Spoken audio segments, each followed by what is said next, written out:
সারাদিন কি ঘরেই বসে থাকবে? আমাকে ঘুরতে নিয়ে যাবেন বলে এখনো যাও নাই? বিয়ের আগে কত কিছুই বলেছিলে, এখন কি সব ভুলে গেছেন? আমি আর থাকবো না আপনার ঘরে, চলে যাব বাপের বাড়ি।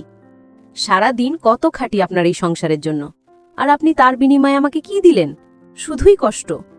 বিয়ের আগে এইটা দিবেন ওইটা দিবেন, বিয়ের পর কিছুই না। উফ, ভালো লাগে না এগুলো আর প্রতিদিন একই কথা শুনতে। আমি কি না করেছি? আমি ঘুরতে নিয়ে যাব না? একটু ধৈর্য ধরতে হবে তো। তুমি বললে আর নিয়ে গেলাম, এটা কি হয়? কথায় কথায় বাপের বাড়ি চলে যাবে বলছো, তো যাও, যাও বাপের বাড়ি যাও। যে দেখো না কতদিনে বছর যায়। যখন আমি থাকবো না তখন ঠিকই বুঝবে। এটা কেমন কথা ভাই? সারাদিন ঘরে বসে থাকতে কার ভালো লাগে? যাও না, কোথাও ঘুরে আসো। তোমারও মন ভালো হবে, ভাবিরও মন ভালো হবে। আর হ্যাঁ, আসার সময় আমার জন্য মনে করে ফুচকা আনবে কিন্তু। শুনেছি মোড়ল চাচার দোকানে নাকি ভালো ভালো চকলেট পাওয়া যায়। আরে বাবা, সবুজের সাথে বৌমাও? তা বাবা, কি খবর? তোমাদের বিয়েতে দেখেছিলাম, বৌমাকে আর দেখা হয়নি। বিয়ের পর তোমাদের দেখতে যেতে পারিনি গো। তুমিও তো বাচ্চা বৌমাকে নিয়ে ঘুরতে আসতে পারো। বিয়ে করার পর থেকেই তোমারই দেখা পাওয়া যায় না, কেমন জানি ঘরবন্দি হয়ে গেলে। নতুন বিয়ে হয়েছে, তোমাদের কোথাও তোমরা ঘুরবে তা না করে ঘরেই বসে থাকো। কোথাও যাও বা না যাও, আমার বাড়িতে তো আসতেই পারতে ঘুরাতে।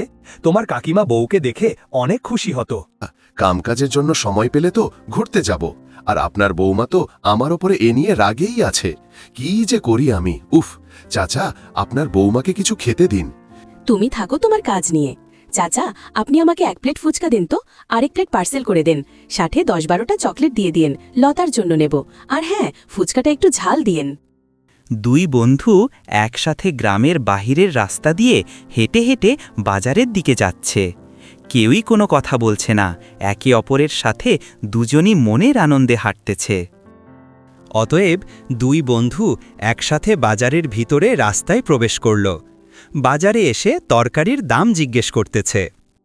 তরকারি তো দেখি সবই আছে, কি সুন্দর তাই না বন্ধু? দেখ তো, দেখে মনে হচ্ছে সবগুলাই যেন টাটকা, এখন গাছ থেকে পেড়ে নিয়ে আসছে। কি জানি কি দাম চাইবে। ও ভাই, এইটার দাম কত টাকা কম করে বলেন? আপনি যদি নেন তাহলে 70 টাকা করে রাখব কেজি। আপনি কয় কেজি নেবেন? আমার দোকানের সবজি এই বাজারের সেরা সবজি, 70 টাকার কম হবে না। আপনি চাইলে নিতে পারেন। বাপরে, যে দাম সবজির, খেয়ে বাঁচাই তো দায় হয়ে গেছে। গরিব মানুষ কি এত দামে সবজি কিনতে পারবে? আল্লাহ সবাইকে হেফাজত করুন।